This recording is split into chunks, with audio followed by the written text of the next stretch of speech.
بسم اللہ الرحمن الرحیم۔ السلام علیکم خواتین و حضرات، میں شین نوشین جناب شاہ ولی الدین صاحب رحمۃ اللہ علیہ کی کتاب روشنی کے سلسلے کی نویں کڑی لے کر حاضر خدمت ہوں۔ باب اول، اخلاق و عمل، عنوان حوصلہ۔ بادشاہ کی طرف سے شاہی خزانچی کی طلبی ہوئی، وہ آیا تو حکم ہوا حسن سنجری کی تنخواہ، منصب، سب کچھ بند، جب تک ہمارا حکم نہ ہو کچھ نہ ملے۔ شاہی خزانچی نے ہاتھ جوڑے عرض کیا، جو حکم سرکار کا، آج سے امیر کو خزانہ شاہی سے کچھ نہ ملے گا۔ یہ کہہ کر وہ الٹے پاؤں تسلیمات عرض کرتا ہے حضور شاہی سے نکل گیا۔ دم بھر میں حسن سنجری کو اطلاع مل گئی کہ بادشاہ ناراض ہے، اس نے آپ کی تنخواہ بھی روک دی ہے اور منصب بھی۔ حسن سنجری پہ بڑا سخت وقت آیا تھا، مگر صبر و شکر کے سوا چارہ نہ تھا، اس لیے ہاتھ پر ہاتھ دھرے بیٹھے رہے۔ دربار کی آمد و رفت بھی روک دی گئی تھی، اس لیے کہنے سننے کے مواقع بھی جاتے رہے تھے۔ ملنے جلنے والوں سے کچھ امیدیں تھیں کہ شاید کسی موقع پر بادشاہ کی ناراضگی دور کرا دیں، لیکن بہتوں نے حسن سے ملنا ہی چھوڑ دیا۔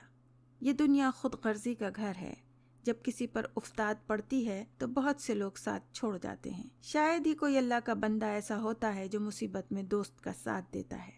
اسلام آنکھیں پھیر لینے کو سخت ناپسند کرتا ہے، مگر افسوس کہ یہی زمانے کا چلن ہے۔ امیر حسن سنجری حضرت امیر خسرو رحمۃ اللہ علیہ کے بڑے گہرے دوست تھے اور حضرت نظام الدین اولیاء رحمۃ اللہ علیہ کے چہیتے مرید، اس لیے اکثر حضرت کی خدمت میں حاضر رہتے۔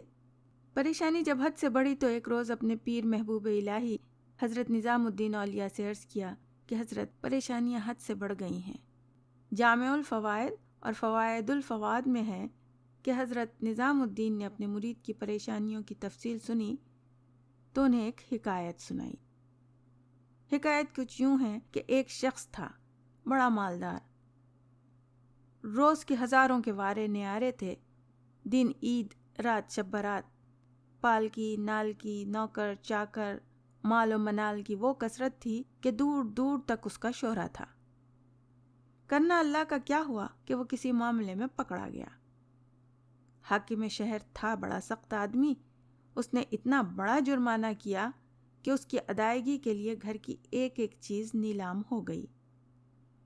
کہاں تو گھر پہ ہاتھی جھولا کرتا تھا، کہاں یہ عالم ہو گیا کہ جسم پر ایک لنگوٹی کے سوا کچھ باقی نہ رہا۔ آدمی مال و دولت پر بڑا اتراتا ہے، یہ اس کی کیسی بھول ہے۔ ایک ارشاد نبوی کا مطلب ہے کہ آدمی جب دیکھو پیسہ پیسہ کرتا ہے، مگر یہ پیسہ ہے کیا؟ پیسہ وہی ہے جو اس کے کام آئے یا وقت پر دوسروں کے کام آئے، اس سے بڑھ کر اس کی کچھ حقیقت نہیں۔ اسی لیے مال و دولت، جاہ و اقتدار کی محبت سے منع کیا گیا ہے۔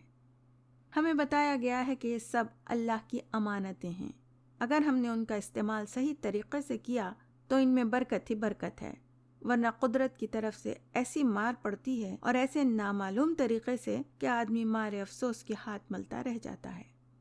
اسی لیے قرآن میں آیا کہ زمین پر اکڑ کر نہ چلو، لوگوں سے بے رخی نہ برتو، جب بات کرو تو نرمی سے بات کرو۔ دنیا کا تجربہ بتلاتا ہے کہ اصل چیز مال و دولت نہیں، انسان کا کردار ہے۔ کردار آدمی کو حوصلہ بخشتا ہے۔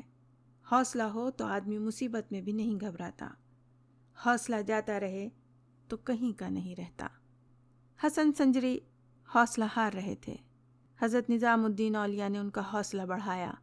فرمایا، ایک مرتبہ وہ مالدار شخص غریب ہونے کے بعد کہیں جا رہا تھا، راستے میں اس کا ایک جاننے والا مل گیا، پوچھا کیا حال ہے؟ اس نے کہا بہت اچھا ہے۔ وہ شخص بولا، کیا خاک اچھا ہے؟ ایک ایک چیز تو تمہاری چھن گئی۔ اس پریشان حال نے فوراً جواب دیا، عزیزم میری لنگوٹی باقی بچی ہے، جب تک یہ ہے سب کچھ ہے۔ مطلب یہ کہ نقصان کا غم کرتے بیٹھے رہو گے تو کچھ نہ ہوگا، دینے والا تو اللہ ہے، مایوس ہونے کی کوئی وجہ نہیں، کوشش کرو تو جو کچھ کھویا ہے اس سے سوا مل جائے گا۔ حسن سنجری نے یہ بات سنی تو ان کی ڈھارس بندھی، پھر انہوں نے اپنی مصیبت کا ماتم کبھی نہ کیا۔ شاہ صاحب رحمۃ اللہ علیہ کے مضمون کا یہاں اختتام ہوا، اللہ تعالیٰ ان کی مغفرت فرمائے، آمین۔ شاہ صاحب کے اس مضمون نے ہمیں یہ حوصلہ دیا کہ مسلمان مصیبت میں گھبرایا نہیں کرتا۔ مصیبت اللہ تعالیٰ کی طرف سے آزمائش ہوتی ہے، لیکن فوراً ہی اللہ تعالیٰ سورہ علم نشرح میں یہ تسکین بھی دیتا ہے کہ ہر مشکل کے ساتھ آسانی ہے، مایوسی کفر ہے، جب تک سانس ہے تب تک آس ہے۔ اگر اللہ نے وہ لے لیا ہے جس کے کھونے کا تم تصور بھی نہیں کر سکتے تھے، تو یقیناً وہ کچھ ایسا بھی دے گا جسے پانے کا تم نے تصور بھی نہ کیا ہوگا۔ اس لیے حوصلہ نہ ہارو، آگے بڑھو اور پھر فتح کر لو۔ ہمت ہارنے والے کبھی کچھ حاصل نہیں کرتے، جو بڑھ کے تھام لے مینا اسی کا ہے۔ اگر آپ کتاب کا تسلسل برقرار رکھنا چاہتے ہیں تو اپنا نوٹیفیکیشن آن کر لیں، یعنی سبسکرائب اور بیل کا بٹن دبائیں۔ ویڈیو پسند آئے تو لائک اور شیئر کریں۔ نیک بات پھیلانا صدقہ جاریہ ہے۔